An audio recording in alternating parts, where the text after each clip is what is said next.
It's a great pleasure to be back with you. I did not bring any PowerPoint slides. I had a chance to be here in the fall and talk a little bit about what I'm thinking about right now. But I have to begin by saying when I heard the term last lecture series, I had a kind of senior moment and thought it referred to my last lecture. And then I started worrying about the selection criteria in the market, people on their last legs and so on. So I think Myron had a similar. Then I realized it was your last lecture series, and I felt better.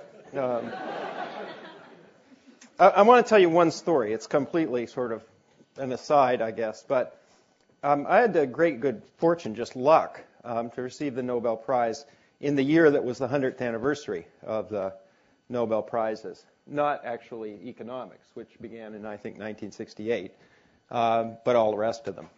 And so I think there were 700 to 750 Nobel Prize winners in the first century, one of whom was Myron. And of those, maybe 280 or so are still alive. So they invited them all back. Now, there's only two requirements once you've been selected to receive a Nobel Prize. You actually have to show up in Stockholm, and you have to give a lecture. And they're serious about this. And normally when you give this lecture, you give it to a distinguished group of Swedish faculty and students in your field, plus other interested people. Well, but in this 1 year, something happened that probably couldn't happen any other time in your life. When I got up to give this lecture, in the front row was Myron Scholes, Bob Merton, Paul Samuelson, Milton Friedman, Carrie Becker, and I literally started to shake. I was told that this was rather open-ended. So the way I got started thinking about this lecture was I thought about my own life, which is now accumulated 60 years, and I made a lot of mistakes in the course of this life, and I thought I learned from some of those mistakes. And so I mentally started assembling the subset of that learning that I thought might be useful or of value to you. And then I started to think, well, now I've got a time limit here, so I ought to figure out a way to wedge this all in to the time. And I was getting kind of frustrated by the whole exercise. So I asked my wife, Monica, what I ought to do. And she said, well, you could just speak very slowly.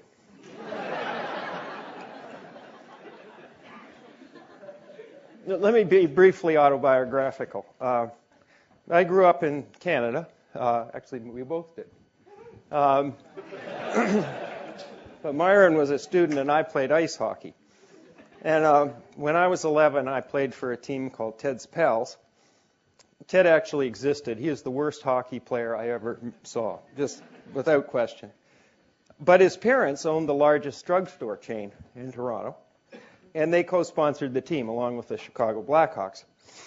And I played defense with Ted and experienced this egregious departure from meritocracy. And I learned a lesson, which is not everything is a meritocracy. And I learned something about myself, which is that, and about other people later in life, which is some people react very badly to that. And I found I reacted to it with kind of amusement. But it is certainly a feature of the world. We played 96 games that year and won the national championship in Canada, and my grades, as the pundits say, skyrocketed downward. And the athletic director of the school I was in is a man named Jack Life. I remember him very well because he was 4'6". And now remember, I'm 11, so he called me into the office and he looked up at me.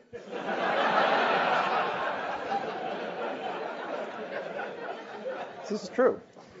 And he said, if you do that again, meaning play for that team, I'll get you kicked out of the school. So we were too polite in those days to have an argument with an elder, but I looked pretty skeptical, and he looked at me. And he said, young man, I want you to understand just one thing. He said, this is a democracy, and I run it. So that was my first lesson in governance in an academic setting.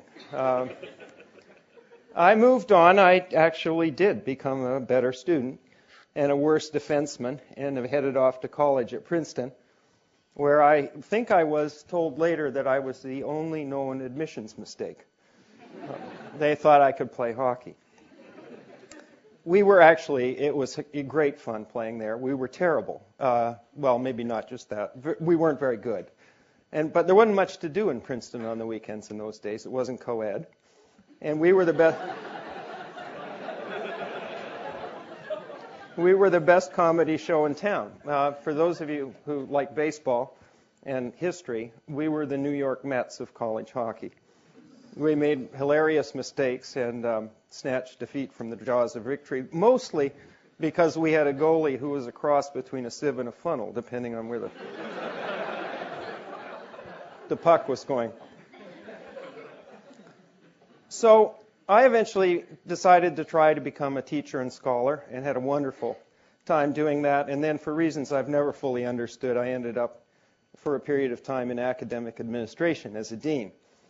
And one of the first lessons I learned in that job, and the first one was at Harvard, was that students had no idea what a dean does. None. So I was the dean of students, the dean of freshmen, the dean of the college, the dean of whatever. I was really the dean of the arts and sciences.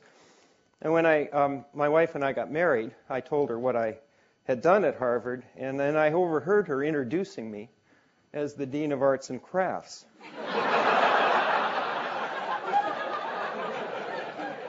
Presumably at that well-known Harvard summer camp. But slightly more seriously, one of the things I think not everybody does, although some do, and I certainly have, is kind of change careers. I mean, in a significant way, change what I was doing for chunks of time. So I was a teacher and scholar mainly for about 15, almost 20 years, and then a dean for another 15, and now I'm kind of indescribably spread out. But I thought I'd just say a couple of words about that pattern of career. And I thought I'd do it in terms of benefits and costs. So the benefits are pretty easy to describe for those who have an inclination to do this kind of thing. There's change, there's challenge, there's a lot of learning, which is both fun and actually quite useful if there's any relationship between these things. The costs are a little harder to describe, and I thought a lot about this. I think I can put it this way. What you think to yourself when you're doing this is expanding your portfolio, learning new things, becoming a broader person, and all that. That's not what, you may be the only person who thinks that. Other people remember vaguely for a while what you did before. I remember I went through being the former economist to the ex-economist to the late economist. But what really happens is that eventually you get to a point where nobody remembers what you did before, and some of the enjoyment of a career is all the stages of it, and you will give up some of those later stages by this switching around.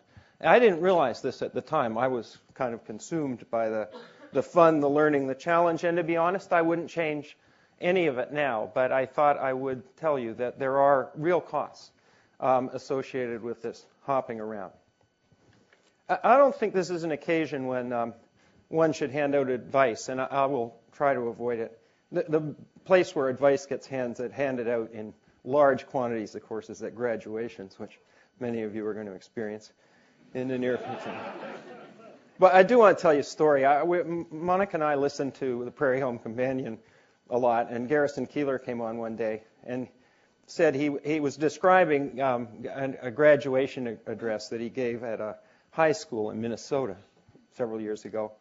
And in the course of this address, he was handing out free advice. He urged the graduates not to be afraid to make mistakes, i.e., not to be too risk-averse in the choice of the careers and activities, what they do, which is actually pretty good advice. I mean, I've even given that advice because I think for people who are as talented as you are, there are a lot of things, including not only not wanting to disappoint yourself, but all the people around you who have very high expectations of you, who kind of push you in the direction of not taking a chance on not being as successful as you have.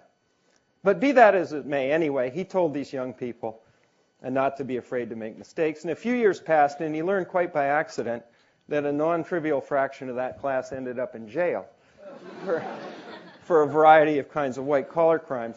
At which point he thought to himself and said on the radio, I didn't mean big mistakes. I meant little mistakes, like using the wrong fork to eat your salad, that kind of stuff. Well, I still think the idea of not being afraid to fail in the pursuit of improbable goals is something that is worth bearing in mind, and I'll come back to it a little bit. I'd like to say a word about the world in which you are going to be important leaders. And I think honesty compels me to say, and I say this with some sadness, because when I think of it, I think of you and the things that you will face as challenges, but also my own children. It's a world that's pretty complex. Myron and I grew up in a world which was dominated by the Cold War, pretty well for our whole adult lives. And while the Cold War wasn't fun and the idea of mutually assured destruction certainly wasn't pleasant, the Cold War had a stabilizing effect. And the aftermath of the Cold War, it seems to me, is a much more difficult and messy world.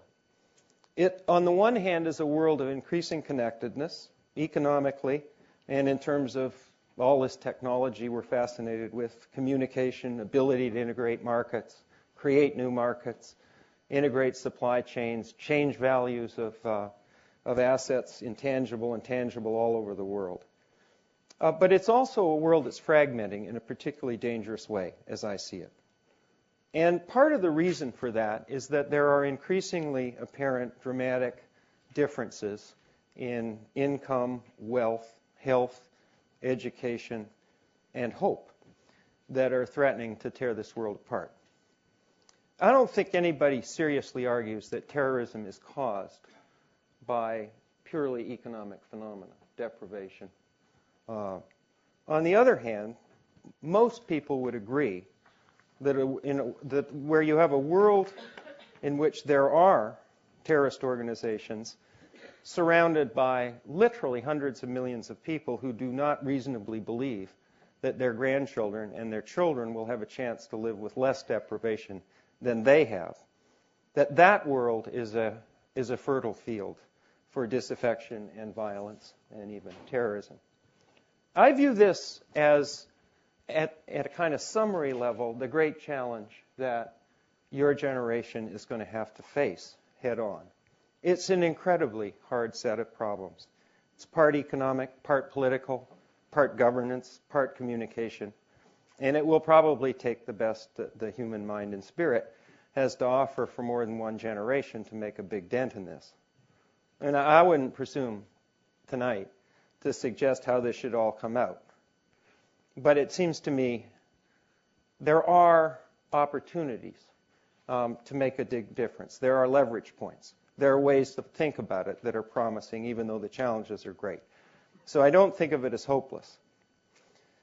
But the one part of this complex equation that seems to me is certain is that if the citizens of the advanced countries, we are approximately 20% of the world's population. But if we don't think of this, and by this I mean health, education, and economic progress for the other 4 billion people who don't live in an advanced country, if we don't think of this as a priority, and it isn't clear to me that we do, then nothing will happen. And the reason is that we live in democracies. And we are used to the idea in our economic and personal lives that we all pick things to do. And it works pretty well. I mean, economies work and decentralize in a remarkably effective way. And it goes beyond that. We pick our local communities and we live in different communities and we support them. But it doesn't get at the notion that we have a collective responsibility, in my view, to get some of these priorities that run all over the world right. So we live in democracies, and therefore it's either us or nobody who are going to set this as a priority. If we don't think it's a priority, it won't be a priority to take a running shot at these tremendously challenging things.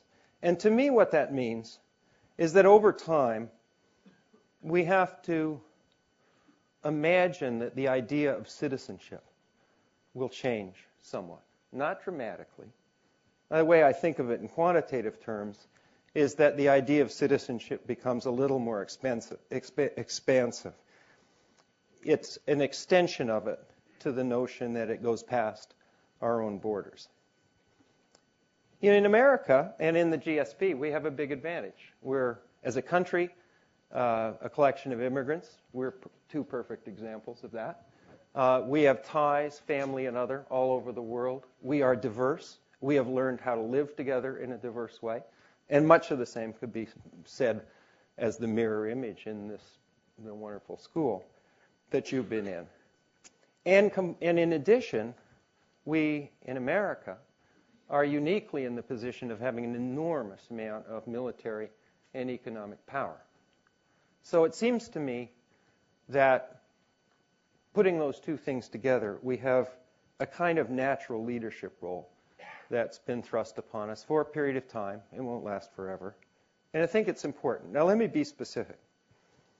There are 30 to 40 million HIV-positive people in the world. AIDS is in the process of partially destroying at least one continent. 6 million of those people are active AIDS cases. There are countries in which more than 30% of the elementary school teachers are HIV positive and will likely develop active AIDS symptoms. On the other hand, in the last few years, the science that we've come to rely on has developed remarkably effective antiretroviral drugs. So we have an opportunity here that probably we're talking $50 to $75 billion. But more important, and here's the challenge, it's going to take setting up priorities, and it's going to take a coordinated assault by nations, I mean in governments, of developed and developing countries, of all the international institutions that are involved, the pharmaceutical companies and everybody. There's a lot of people working on this. Major foundations like the Bill and Melinda Gates Foundation.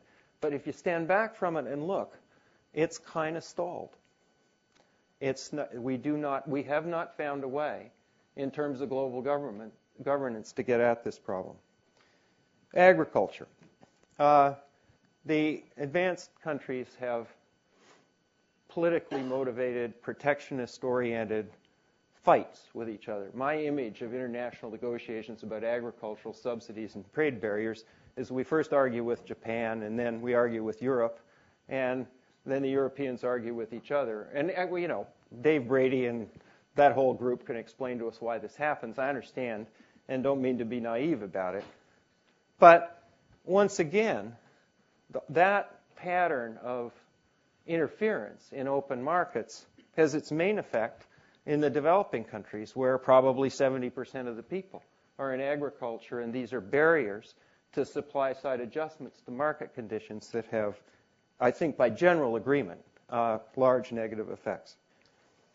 The global markets, by the standard of the markets that Myron was describing a few minutes ago, are relatively immature economically, informationally. That is, if you take the standard as the information network and flow and insight and research that surrounds the best of our domestic financial markets, and then ask what fraction of that have we achieved in the global markets because we're on a learning curve, because we're having to learn about more assets, and so on.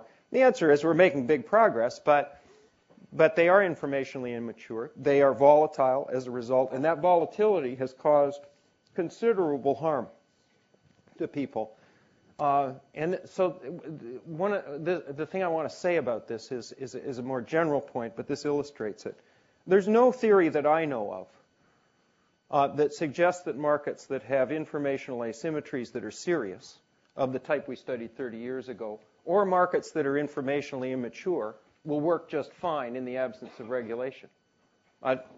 Nobody who's smart has stood up and said that. Markets work beautifully when the informational system surrounding them is quite perfect, even if there's residual risk, and the institutions are built up to handle that. But the point I'm trying to make is that the market system in the global economy is being oversold. And that's part of the pushback that's coming from the anti-globalization movement.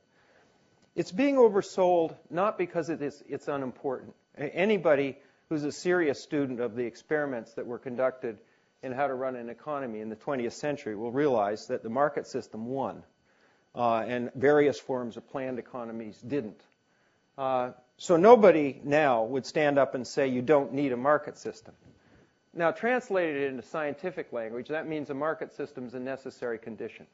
If you're any economy, but particularly one that's relatively poor and short of resources, you can't operate inefficiently and expect to grow and thrive over time. So we all agree on that. Then it's a very short step to the statement, all you need is a market system. That, translated into science, is a market system is necessary and sufficient. And you don't have to worry about public sector investment in infrastructure and human capital. You don't have to worry terribly about the building of the regulatory system that allows the and legal system. You don't have to worry a huge amount about getting the corruption out of the system, and so on. So it's fundamentally it's a model that people carry around in their head, hoping that it's true, and it's not. I was asked by a European journalist today, after we talked about growth, economic growth in North America and Europe and Asia, and the rigidities in the European market that make their labor markets and other markets more, difficult to adjust. This person asked me two questions. One was, do you think the Europeans should change and get rid of these rigidities so they can grow faster and adapt in a world that's requiring fairly rapid adaptation? I said, no, it's not the job of an American.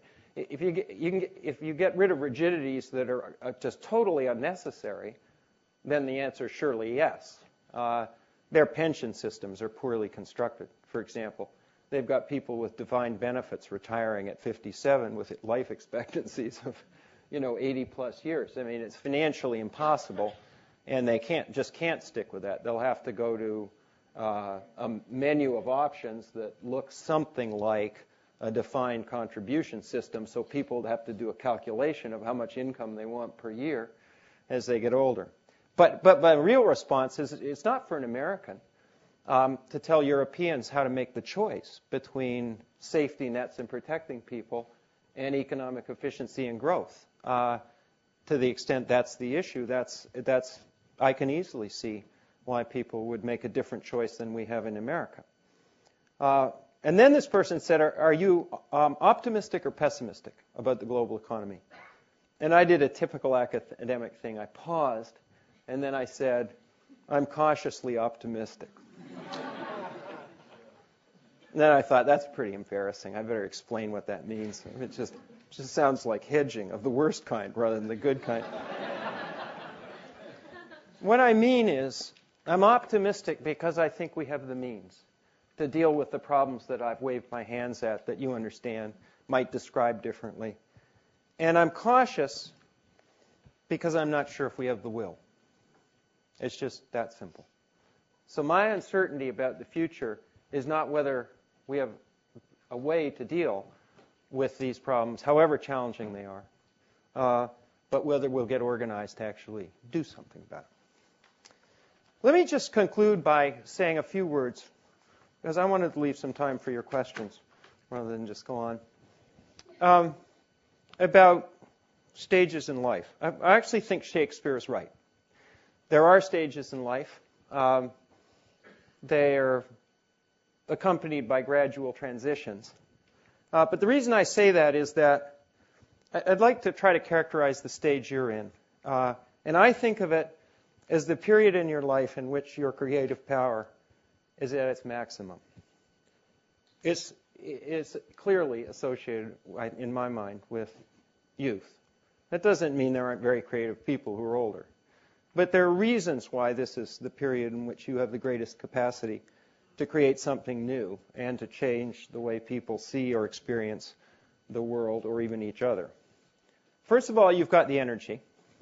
Second, you've got mental and emotional discipline that you've developed in your careers to date, including these demanding educational institutions. And hopefully the educational institutions have helped build that set of capabilities. You've wrestled with intellectual and emotional complexity by now in your life, and that's important. But the most important thing is that, in some deep sense, you're unbiased. You are not jaded or trapped by either your own experience or the accumulated conclusions and conventional wisdom that you find in all fields of endeavor. There's nothing wrong, by the way, with conventional wisdom, because it is sort of wisdom. The problem is it's conventional. And because it's conventional, it's the enemy of creativity. It's a substitute for wondering if you can see this in a totally different way. So I think you have now, at the height of your powers, the capacity to look at familiar things and to see them in a totally different way and understand that they could actually be different. And this ability will last for an unknown number of years, maybe 20. And none of this is specific to the choices that you make about work or career. There are lots of examples of creativity that you know about in the fields you'll be in, on stages in libraries, labs, garages, legislatures, Wall Street, all over the place. And this point I wanted to make, and it doesn't have anything to do with being well-known or famous. In fact, the truth is that doesn't matter much at all.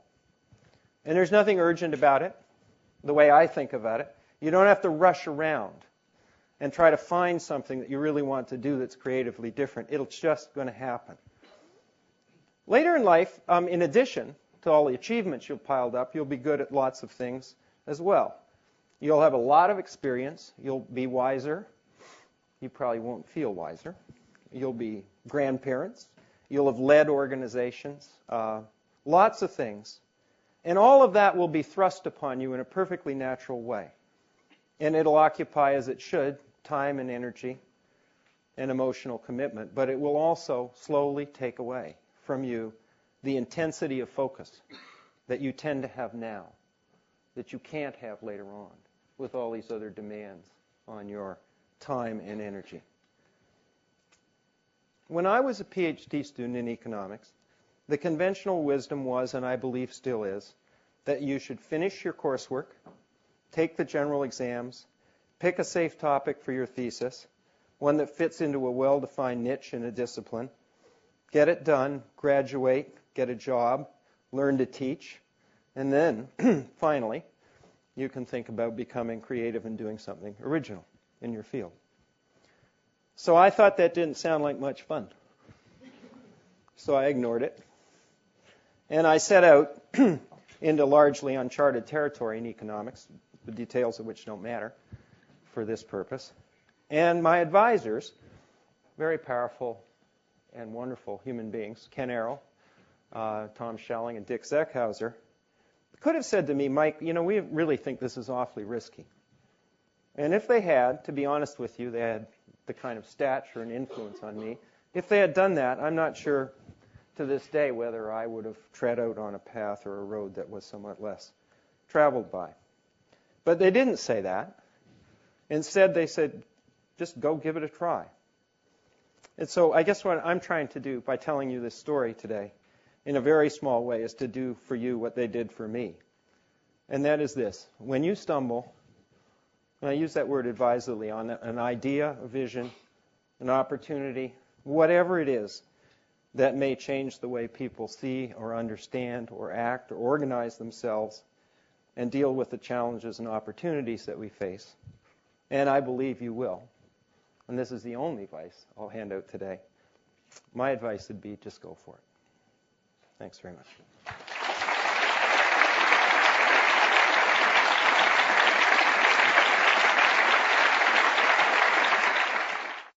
Go into a bit more detail what you mean by information asymmetries in developing markets. I mean, what's the major problem and what needs to be done? I don't think what I was referring to there is some markets have, let me be a little bit theoretical here economically. Many markets have natural asymmetries that adversely affect their performance. Many of those markets can't self-correct. The adverse selection and other things that are caused by the asymmetries is too great. In the developed countries, for example, many financial markets have this characteristic. You just imagine the problem of unregulated financial disclosure. Now, it's true, institutions would develop around that and do in other countries. Companies are privately held. Trust matters. Families matter. I mean, I don't want to be overly simple about this. There are ways around this. But if you look carefully at China, what you see is an increasing pattern of relying on markets, including their nascent financial markets, and a careful building up in parallel of the regulatory and other institutions that are the supporting kind of public sector side of it. All of that takes time.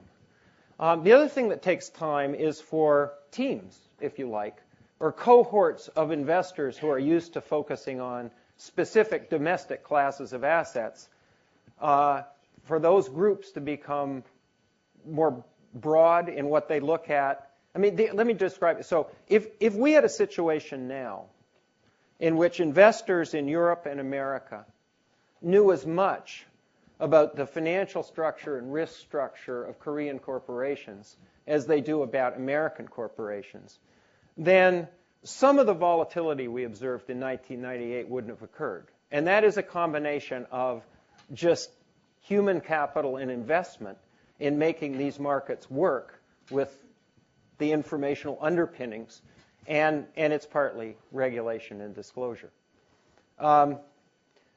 There's one other problem in the global economy, which I didn't talk about, but let me just mention it quickly. I believe that sometimes markets move around so fast they hurt people more than is tolerable. And in most countries, what happens when that happens is the government steps in and gets in the way of the market forces and does something about it. My description of that is politics trumps economics, when it matters. And actually, I think that's the way the world should be. In the global economy, you do not have yet the analog of the domestic governance structure of the economy, at least in a democratic country. You've got institutions that are learning, but they're incomplete. And indeed, one of the more intelligent parts of the anti-globalization movement is concern about the governance structure of the global economy, the ability decisively and with appropriate authority to step in when it's needed, in exactly the way that our Federal Reserve Bank steps in when there's a liquidity problem or something else in our own economy. I mean, these are things we now take for granted, but learned painfully through our inability to do it in the Great Crash and the Great Depression and so on. That's the kind of thing I mean. It's a complex set of things, but they are not built yet in the global economy. You talked about being cautiously optimistic, Yep. where we have the means, but perhaps not the will. Can you talk a little bit more about why this demographic in particular maybe lacks that will in order to affect change on a global scale when presumably we're the right kind of people to affect that change? I don't think your demographic, either by age or in any other way, actually is deficient in this. What I do think, in fact, I think it may be the reverse. Let me put it slightly more concretely. The older demographic in Europe could care less about Europe. Many of those people don't plan to leave their town, and they got quite used to lira, thank you, and they didn't appreciate the price increases that occurred when they converted to the euro. The young people really believe in Europe. They believe in labor mobility, multilingual stuff, and so on, at least as best I can tell. So there'll be a natural changing of the political will as the younger generation, becomes a more dominant force just by getting older. But the thing we have in common is that we learn from a very early age about our own system and about politics and about thinking about our communities, and think of all the things you learn, when as you're growing up and in this school in particular. And I think what I really believe is that unless we learn to add this one other piece which is recognizing that we collectively have an enormous amount of influence in this area, and we need to sort of think about it first and then act on it second. I mean, what I would hope is that 20 years from now, when you and your colleagues are the dominant sort of leaders of the major institutions in the country, that we would also have in all of the advanced countries governments that have, because the citizens require it, clearly defined intentions and goals with respect to the rest of the world that are embedded in a structure where they can actually happen. And I think if we don't do that, then we'll live in a world that, let me put it differently, the reason for doing that is purely in the end self-interested, because the alternative is to live in a world in which there's increasing disaffection and chaos. That's really what I was trying to get at there. Yes, ma'am. You mentioned a lot about the choices you made at the various stages in your career. Right. I'm just curious if you could do it again, if there's anything you'd do differently, or at very least, if there's something that you wish you'd known then that you know now. Yes. There's one thing I didn't do, and I now regret it. I used to think that it would be fun at some stage to go into politics. And then I recovered from that bit of an insanity. And now I think that was one of the dumbest ideas I ever had. But what got lost in the shuffle is I think there is a great deal to be said in many of our countries, and it works pretty well here in America, for being involved in public policy in some way. And I think when I went from being an economist to an academic administrator, I learned a lot about organizations and how they work and how to help people get things done. And I don't regret any of that. But if I have one regret, I think I would have liked, I don't know how I would have done it, to spend some time working on policy things, either in Washington or somewhere, maybe in an international organization, but where that was the focus, as opposed to getting the organization to define and deliver on its mission. But that's really the only exception I can think of. Yes, one more. Yeah, hey, Chris. This is a little bit of a tag-on, but you mentioned also that your energies are kind of diffused right now in a lot of different directions, and I just wonder what you get most excited about right now, and what your major goals are for the next couple of decades. Yeah, what was that, Myron? Pilates, yeah. Diet. I'm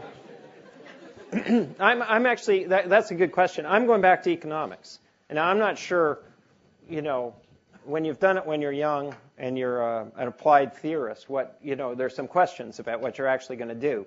But the thing that fascinates me most, as somebody who worked on the informational structure of markets, is trying to understand in the long term what the effect of network-based information technology is on the structure of markets, the creation of them, the pricing in them, the valuations, and so on. That clearly, if we can get to think about that with somewhat greater precision than we can now, with the benefit of models, then I think there are policy implications of that, so I would have to say I was interested in that. But let me just give you two examples. I mean, Bob Solow received the Nobel Prize for just extraordinarily important work on technological change, and it continues to be an important part of economics and the theory of economic growth.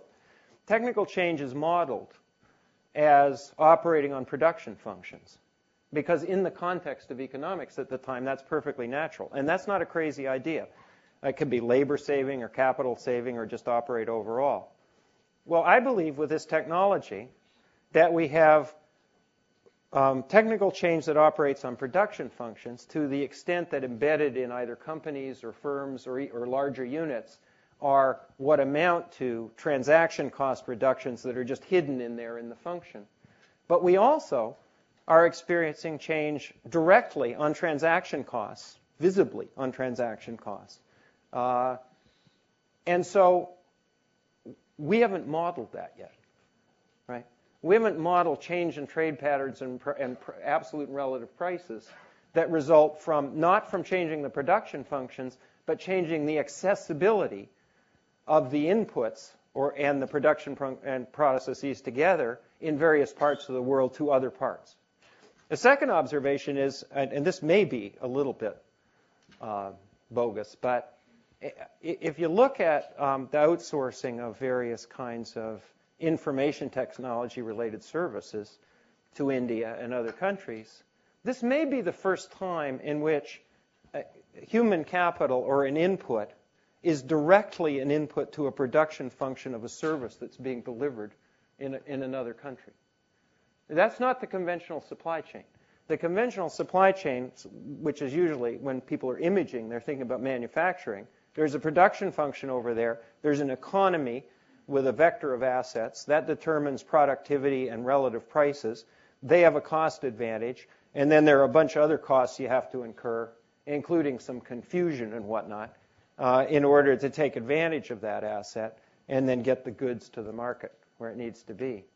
This is a much more direct effect. I mean, you have Indian labor delivering services minute by minute to customers and consumers in all of our countries. So that's the kind of thing that I think at least bears looking at, and from an economic point of view. I try to follow the technology, and there are things related to what Eric's going to talk about that are similar to that.